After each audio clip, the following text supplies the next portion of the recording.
सर्वांना नमस्कार. स्वागत आहे आपलं मराठी चातुर्य कथा या यूट्यूब चॅनलवर. चला तर सुरू करूया आजचा एपिसोड. मिलन अभी आधा अधुरा है या स्टोरीचा 96वा एपिसोड आपणासमोर सादर करते. राणी रोहितवर चिडून रिक्षाला बसायला गेली. मग रोहित गाडी घेऊन रिक्षा स्टँडवर गेला आणि तिला म्हणाला, का आलीस? थांबायचं ना माझ्यासाठी, मी सोडतो की तुला. त्याला वाटलं आता राणीचा राग गेला असेल, कारण मेघनासमोर सगळं क्लिअर झालं आहे. आणि राणी रागात म्हणाली, काही गरज नाही. रोहित म्हणाला, तुझा राग अजूनही गेला नाही का? राणी म्हणाली, का जाईल माझा राग? तुम्ही खूपच पराक्रमाची गोष्ट केली ना, आणि मला राग तरी काय येतोय कुणास ठाऊक. सर, मला तुमचा अजिबात राग येत नाही, तुम्ही खूप चांगले आहात, आता माझा पिछा सोडा. आता रोहितला राग आला. तो खाली उतरला आणि तिच्या हाताला पकडून स्वतःच्या दिशेने ओढत म्हणाला, काय चाललंय तुझं? किती नखरे करशील? आता तुझ्यासमोर सगळं क्लिअर केलं आहे ना? आणि राणी म्हणाली, नाही, तुम्ही काहीच क्लिअर नाही केलं. तुम्ही मला उल्लू बनवलं, कारण मी लहान आहे ना, आणि तुम्हाला तुमच्या वयाची साथीदार हवी. सर, तुम्ही खूप दुटप्पी वागता. रोहित पुन्हा वैतागून म्हणाला, आता काय राहिले अजून आणखीन तुझ्यासमोर सिद्ध करायचं? का अशी करतेस? हे बघ राणी, आता मी थकलोय तुझ्या मागे पळून पळून. एकतर तू हो म्हण किंवा कायमचं नाही तरी म्हण. राणी म्हणाली, मी जर असं इतर पुरुषांसोबत केलं तर तुम्हाला आवडेल का? रोहित लगेच मला, खबरदार, तसा विचार जरी केलास तर बायको आहेस तू माझी, कोणाशीही मर्यादा सोडून बोलायचं नाही, समजलं? राणी म्हणाली, आत्ता का राग येतोय तुम्हाला? मग मगाशी तुम्ही त्यांच्यासोबत ते सगळं का केलं जे माझ्यासोबत करता? रोहित म्हणाला, काय केलं मी त्यांच्यासोबत? काहीच नाही केलं. राणी म्हणाली, खोटं. तुम्ही जसे मला जवळ घेता, पटकन किस करता, तसं केलं ना मी बाहेर आल्यावर? रोहितला वाटलं राणी आता खूप संशयी आहे आणि मूर्ख आहे, बावळट आहे, अल्लड आहे, असं म्हणून तो तिला म्हणाला, हे ना सगळे तुझ्या मनाचे खेळ आहेत. आता जेव्हा तुझं पोट भरेल संशय घेऊन, तेव्हा तू स्वतः घरी ये. वैताग आलाय मला, असं म्हणून रोहित गाडी सुरू करून निघून गेला. आणि राणीला सुद्धा वाईट वाटलं होतं. राग आला होता, स्वतःचाही राग येत होता. ती सुद्धा घरी गेली आणि मेघनाने केलेले चाळे नखरे, तिचं बोलणं वारंवार आठवायचं. आणि संध्याकाळी तिला मेघनाचा फोन आला आणि आणखीन राणीला भडकवण्यासाठी ती म्हणाली, राणी, अगं, ही मोठ्या घरातली मंडळी अशीच असतात. तुझ्यासारख्या अल्लड मुलीला रोहितसारखा चतुर मुलगा कधीही फसवू शकतो. तो पक्का राजकारणी आहे आणि हे खरं आहे, आम्ही दोघे रिलेशनशिपमध्ये आहोत. राणी संशय घेत म्हणाली, कधीपासून? आणि आमच्या लग्नाबद्दल तुम्हाला माहिती आहे का? मेघना म्हणाली, हो, अगं, मनोजनं सांगितलं हे सगळं मला. राणी म्हणाली, काय? मनोजनं तुम्हाला हे सगळं सांगितलं? आणि मेघना म्हणाली, हो, आणि एक गोष्ट लक्षात ठेव, तुझ्या आणि रोहितच्या नात्यात मला काहीही भविष्य दिसत नाही. बेस्ट वे, तू ना त्याला घटस्फोट दे आणि मनोजसोबत तू लग्न कर हवं तर, तो तुझ्या टाईपचा आहे. असं म्हणून मेघनानं फोन ठेवला आणि राणीनं मनोजला रागारागात फोन लावला आणि म्हणाली, तू मेघना मॅडमला आमच्या लग्नाबद्दल सांगितलंस का?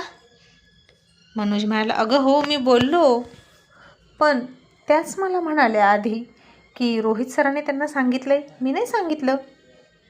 राणी पुन्हा धक्का बसून म्हणाली, काय? सरांनी सांगितलं? पण त्यांना तर आमच्या लग्नाबद्दल कोणालाही सांगायचं नव्हतं आणि त्यांनीच सांगितलं. नक्की यांचं चाललंय काय? माझ्याशी किती खोटं बोलतात, असं म्हणून राणी चिडली. मनोजवर सुद्धा चिडली आणि फोन ठेवून दिला. आणि पुन्हा रोहितनं तिला फोन केला आणि राणीनं आता त्याला अजिबात भाव दिला नाही आणि त्याचा फोनही घेतला नाही. मग पुन्हा तिला त्या प्रोफेसरचा फोन आला आणि ते म्हणाले, राणी, तू तयार आहेस ना? अभ्यास करतेस ना त्या विषयाचा? राणी म्हणाली, हो सर. आणि मी कधी निघायचं आहे? ते म्हणाले, उद्याच निघावं लागेल तुला, संध्याकाळची ट्रेन आहे, तुला तिकीट पाठवतो आणि मी आहेच मग तिथे, तुझी सोय केली आहे हॉटेलमध्ये राहण्याची. राणी म्हणाली, ओके. मग दुसऱ्या दिवशी राहुल रोहितला म्हणाला, काय झालं? तू राणीला बोललास की नाही?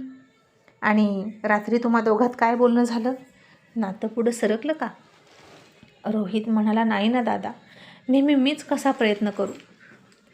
तसं तिनं माझ्यापासून दूर जाऊ नये इतपत मी प्रयत्न करतोय, पण तिला असं वाटायला नको की मी तिला जबरदस्ती ओरबाडतोय. ती लहान आहे, मला तिला भीती घालायची नाही, तिनं स्वतःहून जवळ यावं असं वाटतं. राहुल म्हणाला, आज थोडा तुला जास्तीचा सल्ला देतो.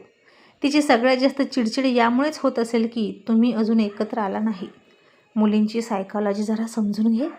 बहुतेक जेव्हा तुमचं मिलन होईल तेव्हाच ती तुझ्यावर इतकी चिडणार नाही. मग योग्य तो निर्णय घे, लवकर एक व्हा. आणि रोहित म्हणाला, हो दादा, तेही एक कारण असू शकतं. मग दुसऱ्या दिवशी रोहित कॉलेजला आला, पण राणी नाही आली कॉलेजला. तो काल तिच्यावर चिडला होता, तिनं फोन घेतला नाही त्याचा, म्हणून मग आजही कॉलेजनंतर तो राणीकडेच गेला तिच्या घरी. आणि राणीची पुस्तकांची आदळआपट सुरूच होती. मेघनाचा चेहरा बघितला, आठवला की तिला तिचे नखरे आठवायचे, तिचं हसू आठवायचं आणि तिला त्रास वाढत जायचा. आता रोहित आतमध्ये आला आणि तिचे हात पकडायला लागला. राणी म्हणाली, सोडा, असं म्हणून इकडे तिकडे हात आपटायला लागली.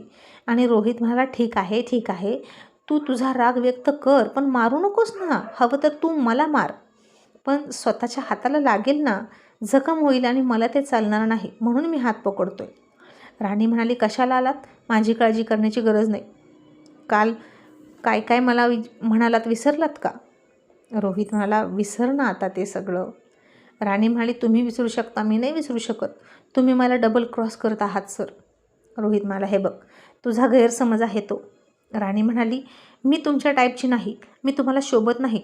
आता मला कळतं आहे की तुम्ही माझ्याकडून घटस्फोट का मागत होता. मला मेघना मॅडमनी सगळं सांगितलं, पण सर इतकी नाटकं करायची काय गरज होती? सरळ सरळ म्हणायचं, माझ्या आयुष्यातून निघून जा, मी हसत हसत निघून गेले असते. रोहित म्हणाला, बावळट आहेस तू, काहीही गैरसमज करून घेते. अशी लहान आहेस, अल्लड आहेस म्हणून तुझी काळजी वाटते. आणि राग तर नाकाच्या शेंड्यावर चढून बसलेला असतो. आता गप्प बसायचं, असं म्हणून त्याने तिला दम दिला आणि राणी फुगून बसली. आणि रोहित तिला म्हणाला, माझ्यासाठी कॉपी कर. आणि मोबाईल काढून बसला. आणि तो स्टेटस बघत असताना नेमकं मेघनाचं स्टेटस समोर आलं. आणि ते बघताना राणी तिथं पोहोचली आणि म्हणाली, बघा बघा, तिचं स्टेटस बघा. रोहित मला बघितलं तर चूक काय झाली? मी काय केलं आहे म्हणून मी घाबरू? समोर आलं म्हणून बघितलं. तू किती संशय घेतेस गं? राणी, आपला संसार अजून घंटा सुरू नाही, पण या शंका आणि कुशंकांनी माझं डोकं उठलं. राणी म्हणाली, कारण तुम्ही शंकेला जागा ठेवली. खरं खरं सांगा, काल स्टाफ रूममध्ये तुम्ही काय केलं त्यांच्यासोबत? रोहित मला काहीच नाही केलं, हवं तर CCTV चेक कर. राणी म्हणाली, तुम्ही पिन काढून ठेवली असेल तर? आणि रोहितने तिच्यासमोर हात जोडले आणि म्हणाला, धन्य आहेस तू, कसल्या कसल्या शंका काढतीस गं राणी. राणी म्हणाली, तुम्हीच भाग पाडले मला शंका घ्यायला. मग राणी उठून किचनमध्ये गेली आणि तो म्हणाला, काय करतेस? ती म्हणाली, खिचडी करते. तो म्हणाला, मग मी मदत करू का? ती मुद्दाम म्हणाली, हो करा, तांदूळ काढा. आणि रोहित डोकं खाजवत म्हणाला, खिचडी करतेस ना, मग तांदूळ कशाला? त्यासाठी तर साबुदाणा हवा ना. राणी म्हणाली, उपवासाची खिचडी नाही करत, भाताची खिचडी करते.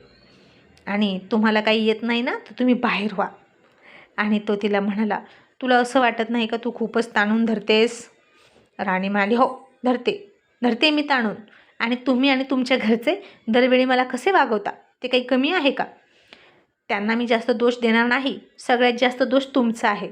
आणि इथून पुढे तुम्ही त्यांच्याशी बोलायचं नाही, मला नाही आवडणार. रोहित म्हणाला, राणी, अगं बोलावं लागतं कामासाठी. राणी म्हणाली, मग इतर दुसरे आहेत की, त्यांच्याशी बोला, नाहीतर त्यांना काढून टाका, मेघनाला काढून टाका. तो हसला आणि तिची कंबर पकडून जवळ ओढली पाठीमागूनच आणि स्वतःच्या छातीला चिटकवली तिची पाठ. आणि म्हणाला, राणी, अगं मग मुलांचं नुकसान होईल, कारण तो सब्जेक्ट शिकवण्यासाठी सध्या आपल्याकडे दुसरा कोणताच प्रोफेसर नाही. आणि राणी गप्प बसली, त्याच्या पोटात कोपर मारत म्हणाली, मग सोडा मला. तशी रोहितनं पण तिला मिठीतच उचलून घेतली आणि म्हणाला, आता सोडू का? आणि ती घाबरून म्हणाली, नको सर, तुम्ही शपथ विसरलात का? आणि त्यानं पुन्हा नाईलाजानं तिला सोडली आईच्या गावात, असं चिडून म्हणाला आणि निघून गेला. आणि राणी हसायला लागली आणि म्हणाली, म्हणे बायकोवर प्रेम आहे आणि आईची शपथही मोडवत नाही. आणि तो पुन्हा आला, त्याची चावी राहिली होती, त्यानं ते ऐकलं आणि म्हणाला, आहेच माझं बायकोवर प्रेम आणि म्हणूनच येतोय तुझ्याकडे सारखा सारखा. आता तू माझ्यासोबत येतेस की मी इथे राहायला येऊ? तुला एकटं राहायला आवडतं का गं? राणी म्हणाली, हो, मला आवडतं एकटं राहायला, खूप सुख वाटतं एकटेपणात आणि मला कंटाळा आला आहे तुमचा. आणि रोहित म्हणाला, बरं, जेव्हा एकटं राहून आणि सुख भोगून पोट भरेल ना, तेव्हा सांग, हां, मी तुला घ्यायला येतो. आणि तुला इतका बेबस आणि लाचार बनवीन ना की तू स्वतः होऊन माझ्याकडे येशील, असं म्हणून गेला. आणि मग संध्याकाळी टिंगू त्याच्या बायकोसोबत हॉटेलमध्ये गेला होता. आणि त्याच वेळी त्याच्या पाठीमागून एक आवाज आला. आवाज त्याचा अजिबात ओळखीचा नव्हता, पण ती चर्चा होती रोहित, राणी आणि सूर्यवंशी घराण्याविषयी आणि कसा आपण रोहितला इंगा दाखवला. महिला आयोगाचा प्लॅन त्या राणीनं हाणून पाडला असला तरी रोहितविषयी जनतेच्या मनात संभ्रम निर्माण करण्यात आपण यशस्वी झालो. जानकी सूर्यवंशीची थोडी का होईना नाचक्की झाली, जी आजपर्यंत कुणीच केली नव्हती ती आपण केली, असं म्हणून संग्राम आणि त्याचा पिय हसत होते. आणि राणीच्या त्या वक्तव्याचा योग्य प्रकारे काटछाट करून विपर्यास केला याबद्दल संग्राम त्या पियेला पार्टी देत होता. आणि तो आता राणीच्या भावाला गाडीने उडवला कसा हेही बोलत होता. आणि रोहित सूर्यवंशीचं नाव आता धुळीस मिळणार म्हणजे मिळणार असं म्हणून हसत होते. आणि टिंगूनं सावधगिरीनं ते सगळं रेकॉर्ड केलं आणि बाहेर येऊन पटकन रोहितला फोन केला आणि म्हणाला, रोहित हे जरा ऐक, राणी वहिनी निर्दोष आहे, जरा हे लक्षात घे. आता रोहितने सगळं ऐकलं. त्याच्यासोबत राहुलसुद्धा होता आणि त्यानंही ते ऐकलं आणि दोघांनाही वाटलं की आपला संशय खराच होता. रोहित आता पटकन गाडी काढून निघाला आणि त्या हॉटेलमध्ये गेला आणि पियेच्या कंबरड्यातच लाथ घातली आणि म्हणाला, सूर्यवंशींचं नाव मिटवणार का तू? जोपर्यंत तो सूर्य आहे तोपर्यंत सूर्यवंशी असणार, एवढं लक्षात ठेव. आणि तुझ्यासारखे काजवे फक्त रात्रीचे चमकतात आणि दिवसा गायब होतात. और नाम में क्या रखा है साले, काम में दम होना चाहिए. कामाने माणूस मोठा असतो असं म्हणून त्यानं संग्रामला सुद्धा पुन्हा फटकवला आणि त्या पियेला त्याची गचांडी पकडून म्हणाला, तू केलंस का हे सगळं? राणीसमोर तूच होतास आणि मला माहीत आहे चांगलंच की तिच्या भावाचा ॲक्सिडेंटसुद्धा तूच केला. सिल्वर कलरची गाडी तुझीच आहे हो ना? अरे जीव गेला ना तर 2 कावळ्यालाही पुरणार नाही असली बॉडी आहे तुझी आणि माझ्यासमोर छाती काढतोस का? माझ्याशी पंगा घेतोस? आता तुला असा नंगा करतो की कधीच कोणाच्या वाटेला जाणार नाही असं म्हणून रोहितनं त्या दोघांनाही तुडवलं. आणि उद्या सकाळ व्हायच्या आत तुम्हा दोघांच्याही फोटोवर चंदनाचे हार लावलेले असतील असं म्हणाला. आता टिंगूनच त्याला अडवलं आणि म्हणाला, रोहित आपण पोलिसांना कळवूया. इतक्या तिथं पोलिसही आले. रोहितनं पोलीस पाठवले होते आणि त्या दोघांनाही ते रेकॉर्डिंग ऐकून पोलिसांनी अटकच केली. जानकीला सुद्धा आता रोहितनं ते सत्य कळवलं आणि जानकीने रोहितला फोन केला आणि म्हणाली, रोहित जा आता राणीला घेऊन ये, आता एक क्षणसुद्धा तिला तिथं ठेवू नकोस. आणि रोहित खुश होऊन राणीला आणायला गेला आणि घरी जाऊन त्यानं उत्साहात विचारलं की आई राणी कुठे आहे? आणि राणीची आई म्हणाली, तुम्हाला नाही माहीत? रोहित म्हणाला, नाही. राणीची आई म्हणाली, आहो ती तर मला म्हणाली की तुमच्यासोबत निघाली आहे. रोहित चकित होऊन म्हणाला, नाही आई असं काहीच नव्हतं, आम्ही कुठेच जाणार नव्हतो, पण ती कुठे गेली हे तर तिनं सांगितलं की नाही? राणीची आई म्हणाली, नाही हो, तुमच्यासोबत आहे म्हटल्यावर मी तरी कशाला काळजी करू, मी लगेच होकार दिला आणि जा म्हटलं, अगदी डोळे झाकून. आणि अरे देवा ही पोरगी आता कुठे गेली म्हणून राणीच्या आईला टेन्शन आलं. राणी खूप भन्नाट होती आणि रोहितने आता राणीला खूप फोन लावले. आत्महत्या वगैरे करायला गेली की काय ही असाही त्याला डाऊट आला, पण नाही, राणी अशी पळपुटी नाही त्याला माहीत होतं. आता खूप सगळे मेसेज, खूप सगळे फोन केले, राणी फोन उचलेना, मेसेजला रिप्लाय देईना आणि सगळं बघायची पण गुपचूप बसायची. आणि मग सगळ्यात शेवटी तिनं त्याचा एक फोन घेतलाच आणि वसकूनच म्हणाली, काय आहे? तसा तिचा आवाज ऐकला आणि रोहितच्या जीवात जीव आला आणि म्हणाला, राणी तू कुठे आहेस? राणी म्हणाली, तुम्हाला काय करायचं? रोहित म्हणाला, राणी मी तुझ्या घरी आहे आणि तू असं सांगितलंस का की तू माझ्यासोबत निघाली आहेस? राणी म्हणाली, हो बोलले खोटे, त्याशिवाय आईने मला पाठवलं नसतं, लग्नाचा तेवढा तरी फायदा झाला आहे मला. रोहित खूप टेन्शन येऊन म्हणाला, अगदी गोड गोड बोलत म्हणाला, राणी अगं पण आहेस तरी कुठे ते तरी सांग. राणी म्हणाली, नाही सांगणार. रोहित म्हणाला, ए राणी असं नाही करायचं, तू शहाणी आहेस ना? राणी म्हणाली, नाही मी अल्लड आहे, मूर्ख आहे, बावळट आहे, बिंडोक आहे. आणि रोहित म्हणाला, माझं चुकलं माझं, तू यापैकी काहीच नाही, तू समजदार आहेस, तू हुशार आहेस, तू खूप डोकेबाजही आहेस. आता सांग ना गं कुठे आहेस, मी आत्ता येतो. राणी म्हणाली, नाही म्हटलं ना, मी नाही सांगणार, माझ्या आईला फक्त सांगा मी ठीक आहे, सुखरूप आहे. आणि राणीनं फोन ठेवून दिला आणि दुसऱ्या मिनिटाला राणीचा फोन स्विच ऑफ. आणि अरे देवा, यावर भन्नाट राणीला काय करावं? तिनं तर आता या रोहित कुमारच्या सुद्धा तोंडचं पाणी पळवलं होतं. रात्रभर रोहित तिच्या काळजीनं झोपला नाही. सारखा फोन ट्राय करायचा, पण तिचा फोन स्विच ऑफ असायचा आणि राणी मात्र ट्रेनमध्ये बसून अभ्यास करायची आणि तिला डिस्टर्ब नको होतं म्हणून फोन स्विच ऑफ केला. आणि आता सकाळ झाली.